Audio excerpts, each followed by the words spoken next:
Hello, I'm Monster. I'm here to talk to you today about loneliness. Loneliness is... well, it's lonely. I mean, it's right there in the name, but it's hard. Especially growing up lonely.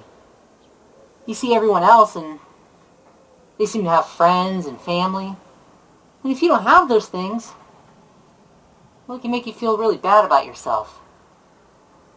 But, see, the thing is, if you think you're lonely, everyone else thinks that way too. Everyone feels like they are alone. That's just how it is. And it's not true, necessarily, but at least you know that you share that quality with other people. And if you share a quality with other people, that makes you not actually alone. Today, I'm going to show you some activities you can do so you don't feel as lonely. So you can maybe become your own best friend. That's how I've gotten through. This is where I live. This is where I live. As you can see, it's rather unkempt and unclean. There's a lot of people who say that if you live in an unclean environment, it makes you unhealthier. I don't really agree with that. I mean, I feel like the environment is a representation of who you are inside. I live in this because inside I am a mess. Everything around me is a mess, and so am I. If I were to clean this, that would mean I'm trying to clean myself, and I'm not really ready to do that. That's way more effort than I want to put in. Today, I'm going to show you how to dig a hole. To dig a hole, you're going to need three things. A shovel, yourself, and the ground. Digging a hole, much like living where I live, is sort of an existential metaphor for the inside of you. See, holes are great for many things. You can put other stuff in them. You can climb in them yourself. But also they can represent holes within you. There's a lot of holes within me. Holes that I'm probably never going to fill. Holes that I don't even know deserve to be filled. Take a shovel, however you hold it, and just dig into the dirt. Now this dirt is kind of hard, so I'm not really going to be able to properly represent how to actually dig a hole for you. But if you're watching this, you probably know how to dig a fucking hole. I mean, it's pretty common.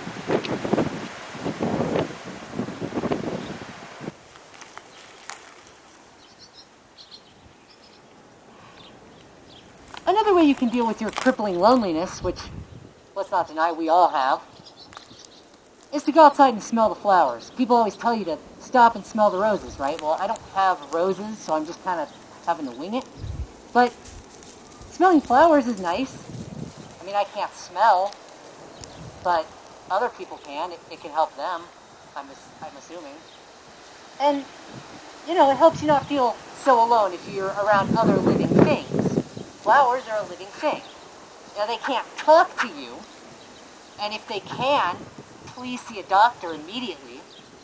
But it's still nice to be around something else that's actually alive and thriving, generally better than you are. This is where I come when I start to feel bad. This is where I come to feel worse. Now, a lot of people will tell you that you don't want to feel worse, you want to feel better, but my experience, that's not really the case. I mean, feeling better would be great, but no, I like to feel worse. If you feel worse, you're feeling different than how you were feeling before, and that's good, right? I mean, that's a change. It's not necessarily a positive change, but it's a change. So this is where I come when I want to feel worse. It, much like everything else I live in, is scattered with debris and junk, but that's fine too. I'm used to junk. I am junk.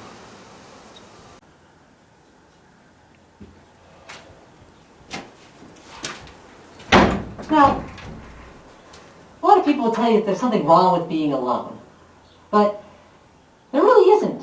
I mean, despite all the advice I've given you today, things about how you can pass the time or not feel as lonely, there's really nothing wrong with it. I mean, personally, I kind of like being alone out here. You know, other people can hurt you. I mean, you can hurt you, but I wouldn't recommend it. It's kind of hard to hurt yourself, though, at least unintentionally.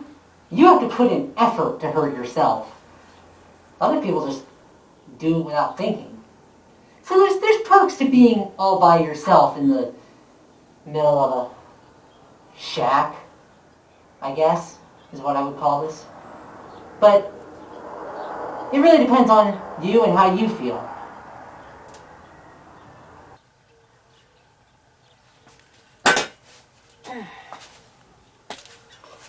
So, I guess really the ultimate point of this series is going to be to show to you that whether you're full of garbage or you're completely empty, you're not really alone.